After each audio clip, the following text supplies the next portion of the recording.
Okay, children, in class we have done till question number 12 of this exercise. 13th one is integration 2 to 3 x dx upon x square plus 1. ठीक है, this function you know very well. If we consider this denominator as t, then x dx will become it will come in terms of dt. ठीक है, so I have shown the substitution here. X square plus 1 is equal to t, then 2x dx on differentiating both sides with respect to x, 2x dx plus 1 का derivative 0 of course is equal to d t by d x and x d x equals to half of d t. अब देखिए, being this being a definite integral, if we are substituting, then if we are converting dx in terms of dt, तो इसकी limit भी change होनी होती है. ठीक है, but the change of limit, changing the limit in case of substitution we will discuss in the next exercise. So here I am telling you without that. ठीक है, इस उससे आप फिर आगे वाली एक्सरसाइज में you will do a lot of questions. तो अभी हम क्या कर रहे हैं, I am taking this as अ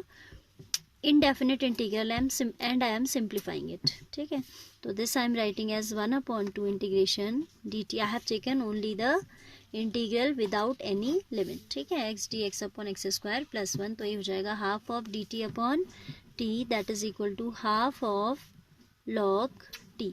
ठीक है, that is equal to half of log x square plus 1. क्योंकि वैसे indefinite लिया है आपने तो सी आएगा, बट क्योंकि लास्ट में हम लिमिट रख ही रहे हैं तो हम यहाँ नहीं भी अगर लिखें या यहाँ लिख दें तो when we will put limits we will not write. So this I become integration of 2 to 3 we were having x dx upon x square plus 1, that will be equal half of log x square plus 1 plus C आप लिखना भी चाहें तो you know that it will get vanish later on. ठीक है, तो अब हम इसको will now skip writing this C after this step. ठीक है, ये क्वेश्चन सब्स्टिट्यूशन से हम कर रहे हैं, बट क्योंकि हमने लिमिट चेंज नहीं की है so we have simplified it without changing limits. Limit को हमने कंसिडर ही नहीं किया, हमने सिर्फ इंटीग्रेंड निकाला, हमने वो फंक्शन निकाला जो इंटीग्रेशन करने के बाद आ रहा है. ठीक है, now we are coming back to the question और हमने फिर उसको एक्स के टर्म में रख दिया. अब जब दोबारा एक्स के टर्म में रख दिया तो लिमिट चेंज की तो कोई बात ही नहीं है ना. So I have copied the same limits here.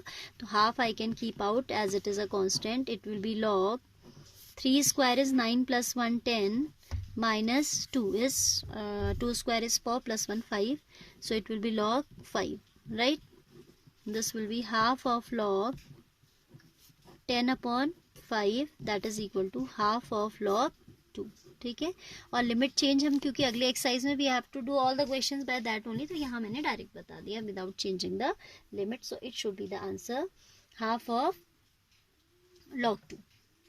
ठीक है,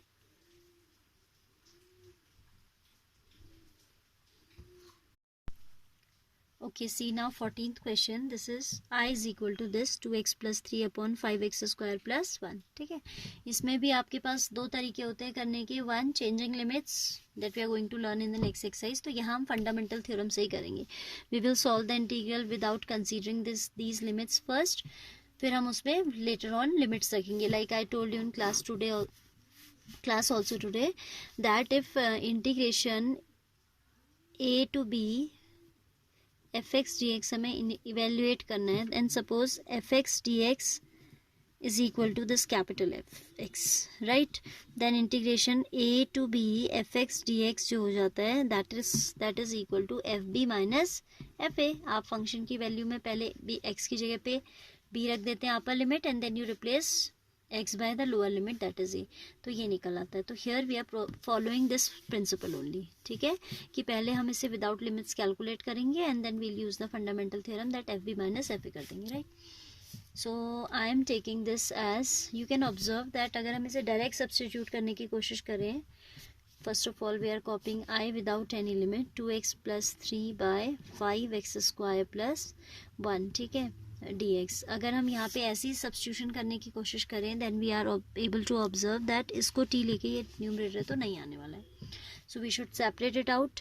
सो I can take it as 2x dx upon 5x square plus 1 plus integration of 3 dx upon 5x square plus 1. ठीक है, twice of x dx upon 5x square plus 1 plus thrice of dx upon 5x square plus 1, ये हो जाएगा. ठीक है. Let this be I1 and this be I2. I equals to I1 I2, where I1 is this and I2 is this one.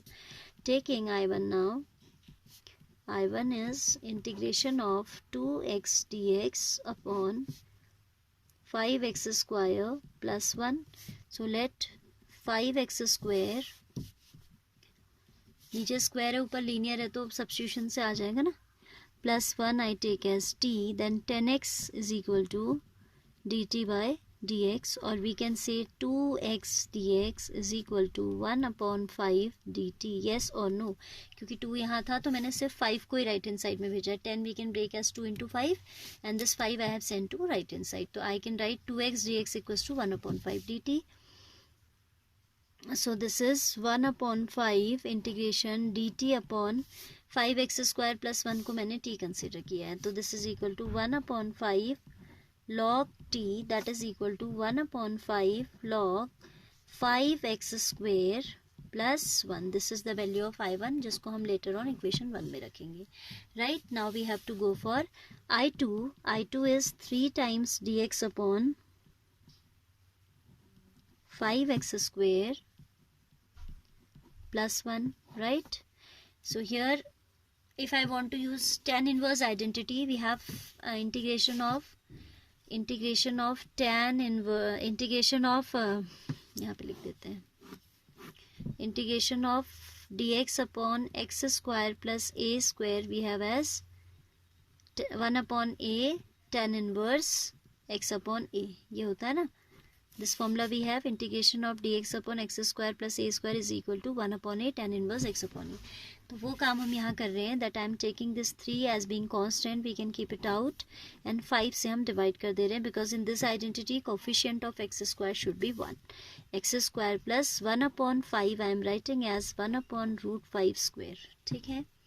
This will be 1 upon 5 जिसको हम ऐसा लिख सकते हैं. Then we are getting I2 is equal to 3 upon 5 1 upon a.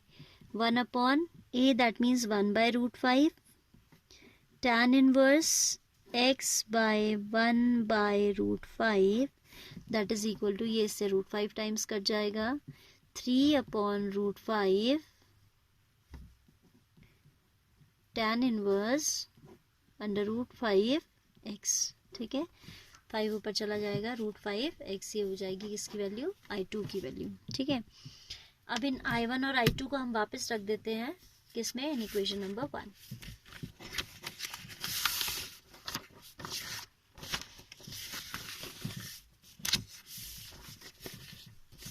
So now from 1 we have I is equal to I1 plus I2. That means I1 कितना था हमारा, 1 upon 5 log 5x square plus 1 plus 3 upon root 5 tan inverse under root of 5x. right, then ये आ जाएगा आपका कितना, this is the value of I is equal to I1 plus I2 था. ठीक है. I1 हमने यहाँ से उठा के रखा 1 upon 5 log 5x square plus 1 and I2 is 3 by root 5 this. Now जो इंटीग्रल डेफिनेट हमें निकालना था, that was having limits 0 to 1 2x plus 3 by 5x square plus 1 into dx, that will be equal to 1 upon 5 being constant log of 5x square plus 1 with limits 0 to 1 plus 3 upon root 5 tan inverse root 5x with limits 0 to 1. Alright. So here we get 1 upon 5. आप x के place पे 1 रखेंगे तो it will log 1 square is 1 into 5 is 5 plus 1 6. log 6 minus x की place में 0 रखेंगे तो log 1 and you should know that log 1 is equal to 0. ठीक है. plus 3 upon root 5 into tan inverse root 5 minus, क्योंकि x 1 होगा तो this will be tan inverse root 5 into 1, that is tan inverse root 5 only, and this will be minus tan inverse 0. tan 0 ही आपका 0 होता है तो ये तो वैसे ही 0 हो गया, log 1 0 हो गया. So this will be 1/5 log 6 by plus 3 by root 5 tan inverse under root 5. ठीक है. So this should be the answer of question number 14. 1/5 log 6 plus 3 by root 5 tan inverse 5. tan inverse root 5. I hope you are clear with this. थोड़ा सा लेंदी था question but it is not difficult at all. ठीक है. Still if any confusion is there in any particular step, you can tell me, right?